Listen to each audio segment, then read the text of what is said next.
안녕하세요. 아이코리아 아동발달교육연구원 원장 김지연입니다. 저는 아이코리아 아동발달교육연구원에서 여러 아이들을 만나고 부모님들과 상담을 하고 있습니다. 저희 연구원에 오는 아이들은 대체로 언어 발달이 좀 늦는다거나 아니면 또래 애들이랑 잘 못 논다거나 아니면 좀 양육하기가 어려워요, 좀 도와주세요 하고 오는 어머니들이 되게 많으시거든요.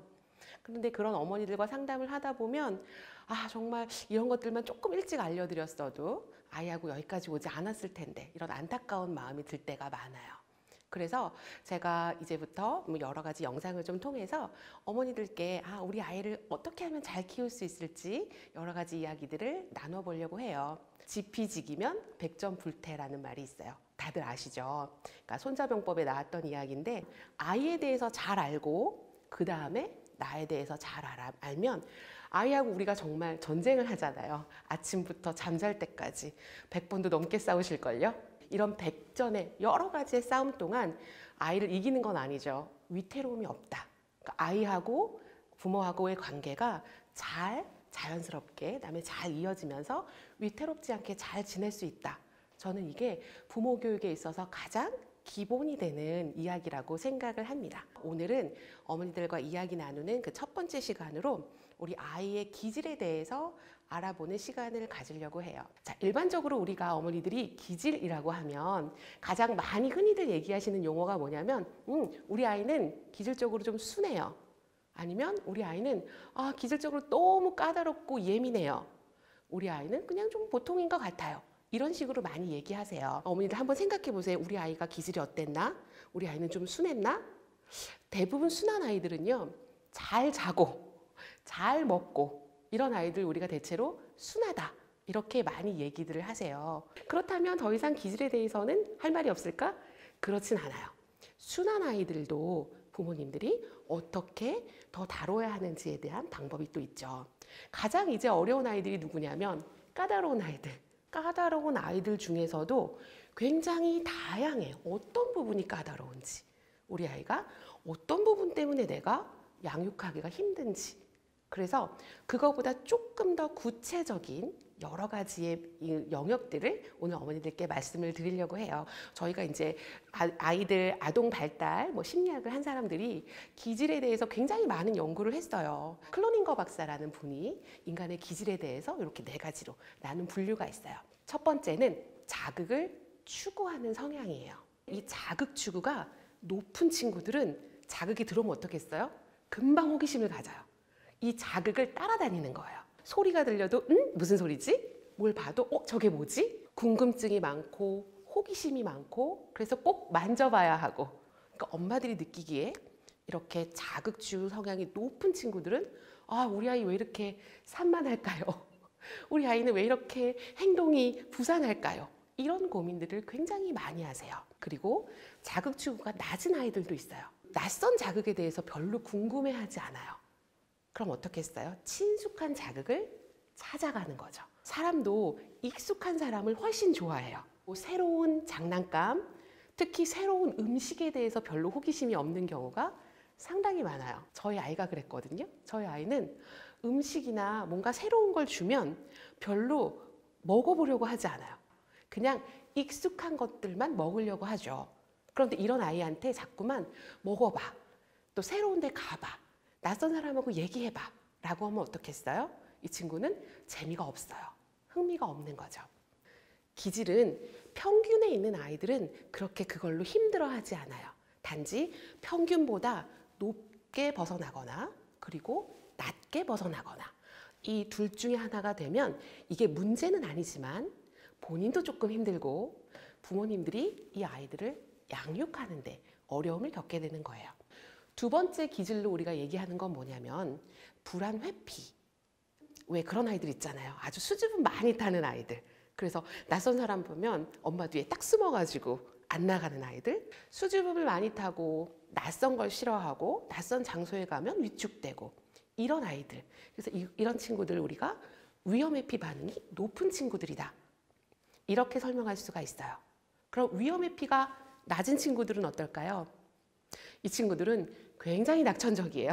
그래서 누굴 만나건 낯선 사람을 만나건 아무 상관이 없어요. 그저 즐거워요. 그래서 낙천적이기 때문에 이 친구들의 단점은 뭐냐면 너무 낙천적이다 보니까 준비를 잘 안 해요. 내일 시험인데도 불구하고 괜찮아. 그냥 자도 돼. 그리고 대비가 잘 안 되죠. 그래서 이 친구들이 사실 좀 많이 다쳐요. 왜냐하면 위험한 거에 대해서 별로 대비를 안 하고 생각을 안 하거든요. 높은 친구들은 반대로 어떻게 했어요? 낯선 데 가면 정말 눈 감고 있는 친구들도 많이 봤어요. 저희 연구소에 처음에 이렇게 초기 상담을 하러 이제 어머니들 아이를 데리고 들어오시거든요. 그럼 저는 그 장면을 꼭 관찰해요. 아이가 낯선 곳에 왔을 때 어떻게 반응하지? 그리고 제가 안녕 인사했을 때 이 친구가 어떻게 반응하지? 이게 이 친구의 기질을 파악하는데 굉장히 중요한 단서가 돼요. 어제도 제가 그런 친구를 만났는데요.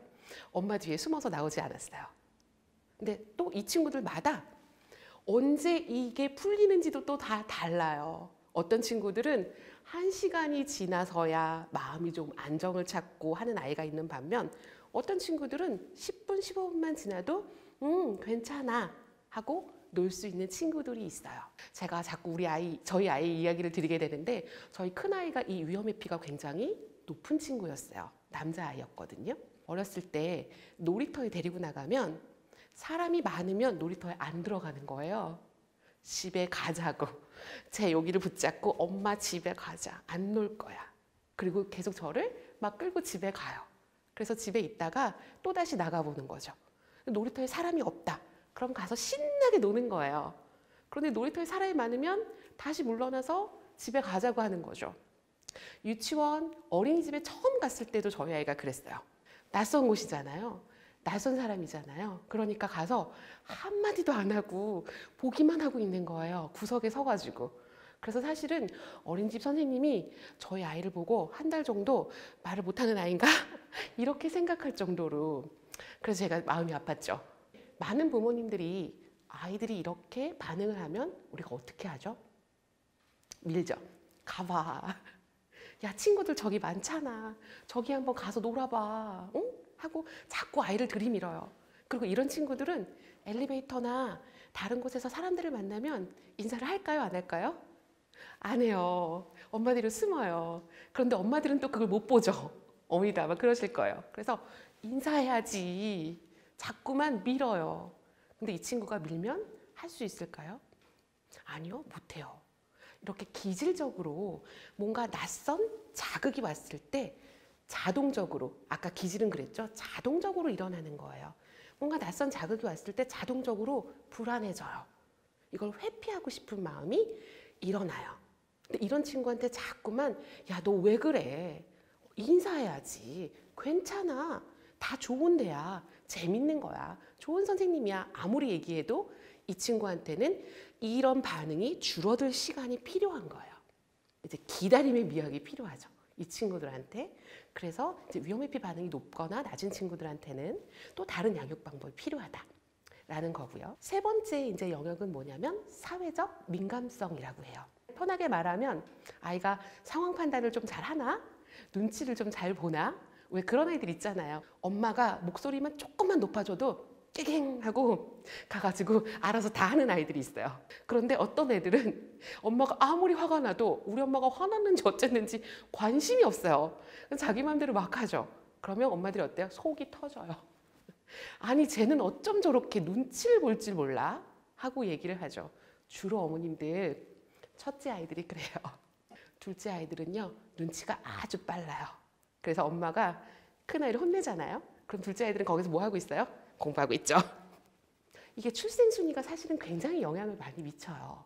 기질도 중요하지만 유치원이나 어린이집에 가서도 이렇게 사회적인 민감성이 낮은 아이들은 다른 사람이 어떤 생각을 하고 다른 사람의 감정이 어떤지에 대해서 잘 빨리빨리 파악을 못해요. 그러니까 친구들이 너 이렇게 해서 싫어 이렇게 하면 좀 바꿀 줄도 알고 눈치를 봐서 내가 하고 싶은 놀이가 이거지만 다른 아이들이 이거 하고 싶어 그럼 조금 끼기도 하고 이래야 되는데 이 민감성이 낮은 아이들은 약간 내 갈 길을 가겠다 이런 아이들이에요. 그래서 자기 하고 싶은 거 하고 남들이 뭐라건 상관없어요.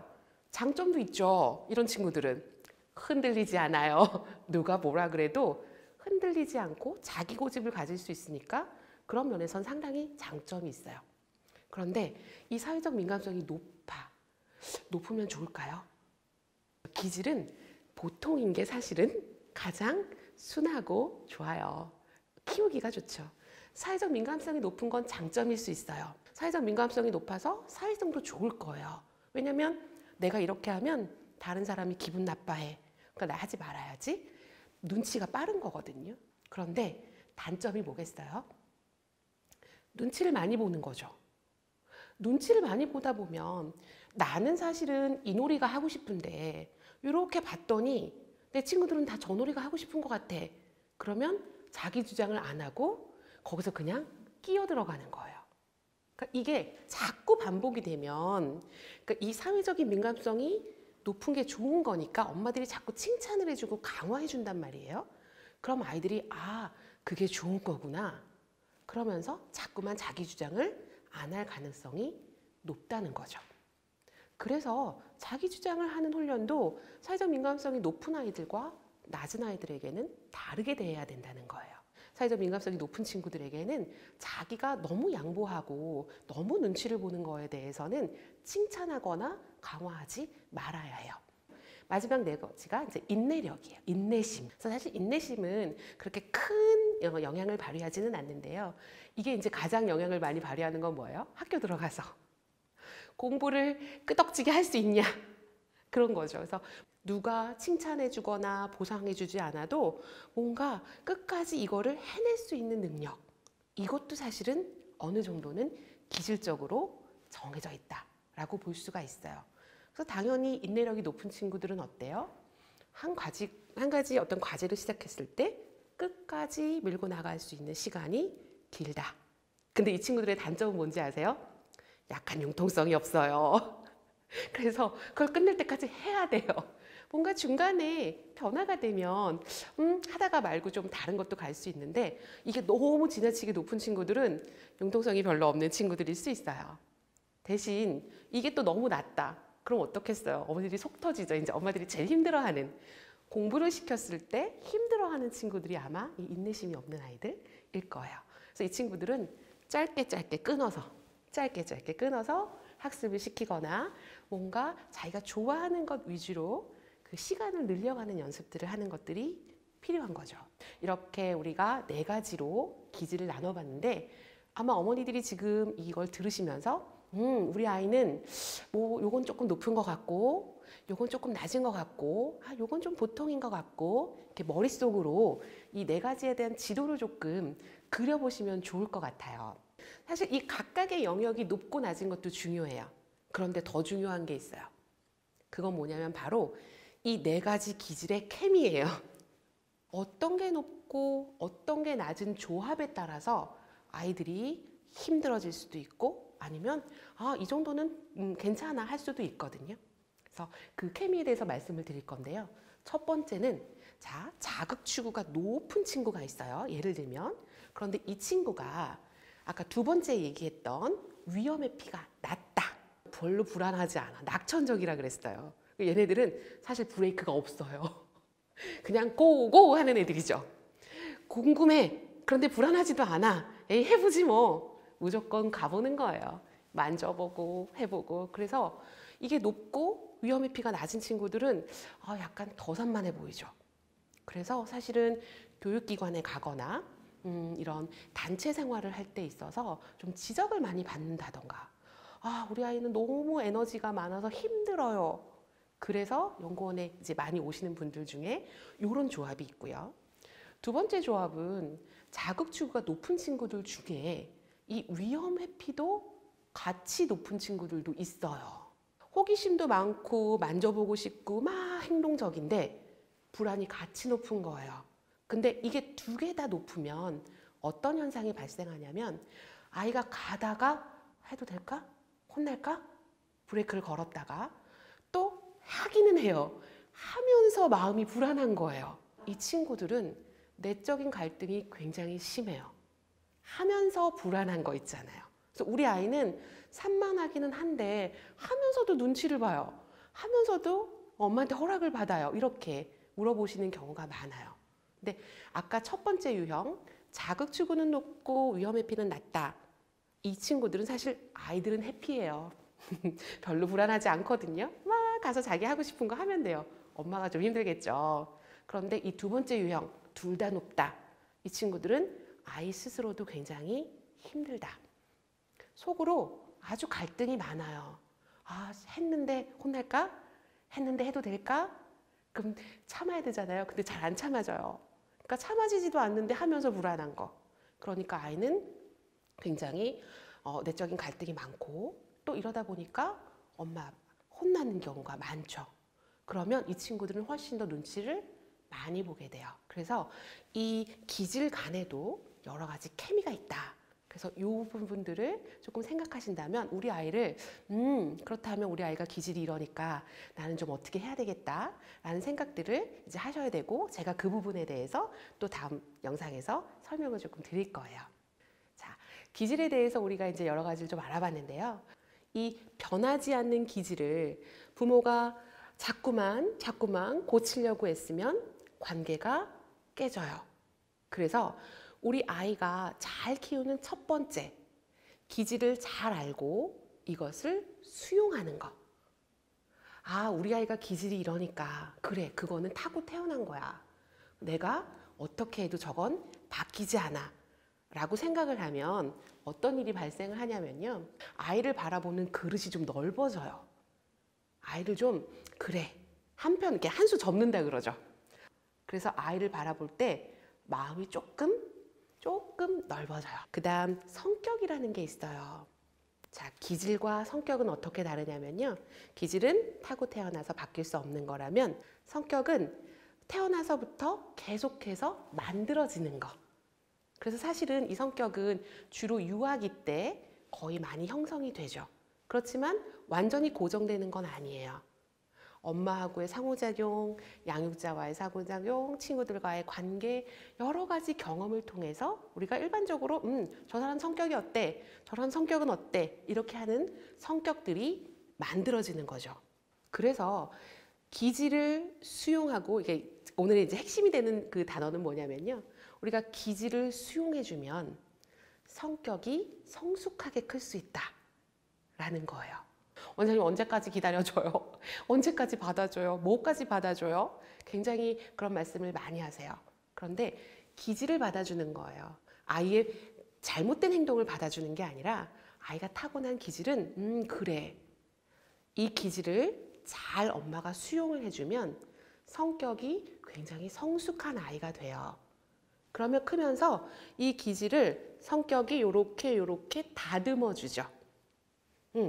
어렸을 때는 낯선 자극이 딱 왔을 때 되게 궁금했어요. 그래서 무조건 만져봐야 됐어.